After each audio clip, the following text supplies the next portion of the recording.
ताकत प्राप्त करके हम भारत का संविधान बदलेंगे और संविधान बदलकर किसी भी कॉन्स्टिट्यूशनल पोस्ट पर मुसलमान को नहीं आने देंगे। We want to defend our country. The live TV, सच सबसे आगे।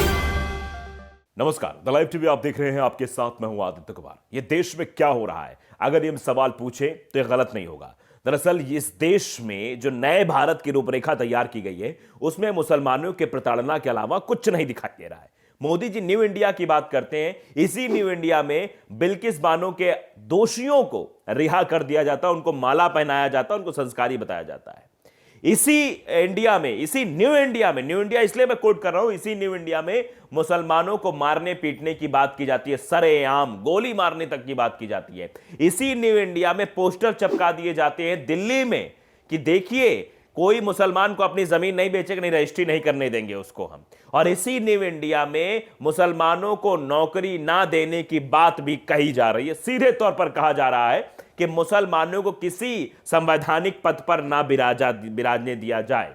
यह बात कोई और नहीं कह रहे हैं, अंतर्राष्ट्रीय हिंदू परिषद के नेता, अध्यक्ष कह लीजिए, प्रवीण तोगड़िया जी कह रहे हैं।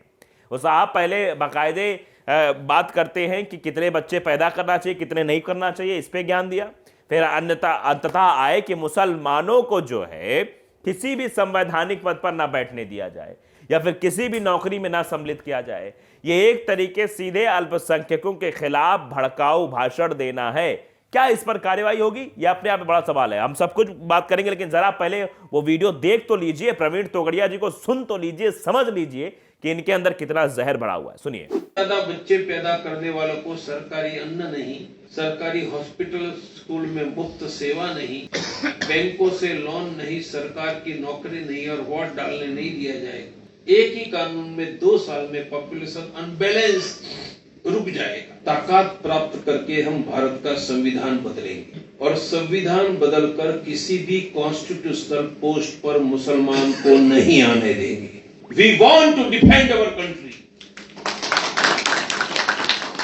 हमें कोई मानवता, क्या सऊदी अरेबिया में हिंदू प्राइम मिनिस्टर प्रेसिडेंट बन सकता है, पाकिस्तान में बन सकता है? उनको शर्म नहीं आ रही है तो हमको ब्लॉक करने में शर्म क्यों आ रही? We will block them. और कॉन्स्टिट्यूशनल पोस्ट मानी PM, CM, minister, DM, collector, SP, जज नहीं बनने देंगे, नहीं बनने देंगे। ये अंतर्राष्ट्रीय हिंदू परिषद के नेता हैं साहब, और इस तरीके की बातें ये खुलेआम कर रहे हैं। ये अशरफ हुसैन ने वीडियो ट्वीट किया। वीडियो ट्वीट करते उन्होंने लिखा क्या है, जरा ये भी आप समझ लीजिए। उन्होंने लिखा कि मुसलमानों के खिलाफ इस तरह की बयानबाजी नई नहीं है, जहां मुसलमानों को उनके संवैधानिक अधिकारों से रोकने की बात की जा रही हो। लेकिन सवाल यह है कि ऐसे बयानों के बाद बहुसंख्यक समाज का एक बड़ा तबका खामोश क्यों दिखता है? क्या ऐसे बयानों का वो समर्थन करते हैं? ये सवाल पूछा जा रहा है।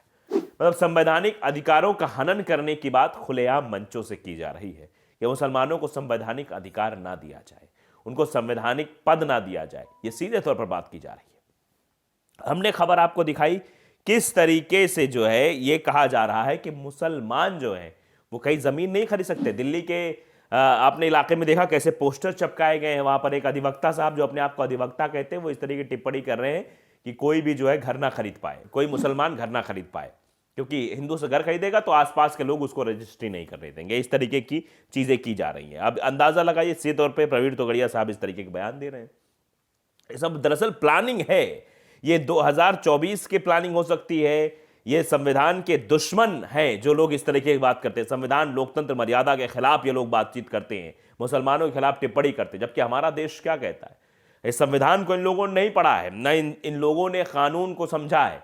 हमारे देश में कहा था कि सभी धर्मों का सम्मान करना है, हमें सभी धर्मों को मिलजुल कर रहना है। हमारे यहाँ नारा चलता है, हिंदू, मुस्लिम, सिख, ईसाई आपस में सब भाई भाई। उस नारे को ये लोग तार तार कर रहे हैं। आप अंदाजा लगाइए, देश की जनता इनके मंसूबों को समझने लगी है। प्रवीण अहीर नाम के एक शख्स हैं, वो ट्विटर पर इसी पर कमेंट करते हुए लिखते हैं कि भारतवासियों देखो, ये संविधान के दुश्मन संविधान को बदलने की बात कर रहे हैं, मतलब संविधान में संशोधन की बात कर रहे हैं, और ये कह रहे हैं कि संवैधानिक पद पर मुसलमानों को ना बैठने दिया जाए। और तुम लोग इनके बहकावे में आकर देश के भाईचारे को खत्म करके एक बार फिर से मनुस्मृति की गुलामी की जंजीरें पहनने के लिए इन देश के दुश्मनों के साथ खड़े होकर अपने हक अधिकार खत्म करने का काम कर रहे हो। इन लोगों के साथ खड़े हो, इन लोगों के साथ खड़े नहीं होना चाहिए, इन लोगों के साथ बातचीत नहीं करनी चाहिए। अल्ताफ अंसारी ने लिखा है #RSS मोहन भागवत ने विभाजन और नफरत का जहर फिर फैलाना शुरू कर दिया है। ये आप समझिए किस तरीके की चीजें ये लोग करने की कोशिश कर रहे हैं। आप अंदाजा लगाइए कि देश जिस दौर से गुजर रहा है उस दौर में किस तरीके से नफरत फैल रही है। इसीलिए एक आदमी है जो कन्याकुमारी से कश्मीर तक की यात्रा कर रहा है, जो कह रहा है कि हम भारत जोड़ने के लिए निकले हैं, क्योंकि यही नफरत भारत में फैलाई जा रही है, आपस में तोड़ने की कोशिश भारत को की जा रही है। तो आप अंदाजा लगाइए ये लोग इनको लिख भी रहे हैं। ऐश खान मोहम्मद खान लिखते हैं कि ऐसे बयान नहीं देंगे तो नफरतवादियों की दुकान बंद हो जाएगी, इनके पास आना लोग बंद हो जाएंगे, इस तरह का बयान ये लोग नहीं देंगे। अहमद अली लिखते हैं कि यही तो खूबसूरती है इस मुस्लिम विरोधी हुकूमत और संवैधानिक सेकुलर लोकतंत्र देश की। जिस भी कीड़े मकोड़े को फेमस होना हो वह बस मुसलमान को लेकर बयानबाजी करता रहे, फिर क्या मिल गई उसको मलाई चाटना। अशरफ हुसैन भाई तुम इतना आसान समझते हो भारत में मुसलमान होना। अशरफ हुसैन जिन्होंने वीडियो ट्वीट किया उनको लिखा जा रहा है कि इस देश में मुसलमान होना इतना आसान नहीं है। और विदेशों में भी इस बात की चर्चा होती है कि कैसे मुसलमानों के अधिकारों को कुचला जाता है, कैसे बुलडोज किया जा रहा है। सिर्फ उनके मदरसों, उनके घरों पर बुलडोजर नहीं चल रहा है, उनके काम पर उनको हर जगह से बुलडोज करने की कोशिश की जा रही है, आर्थिक चोट पहुंचाने की कोशिश की जा रही है। आपने देखा होगा कि नवरात्रि में 10 दिन दुकानें बंद रहेंगी, मुसलमानों की मीट की जो दुकानें वो बंद रहेंगी, सावन भर दुकानें बंद रहेंगी उनकी। अब वो लोग क्या खाएंगे, क्या पिएंगे, यहीं से उनकी जो रोजी रोटी है उस पर जो है मतलब एक पूरी तरीके से उसको बंद कर दिया गया, बंटरहार कर दिया गया।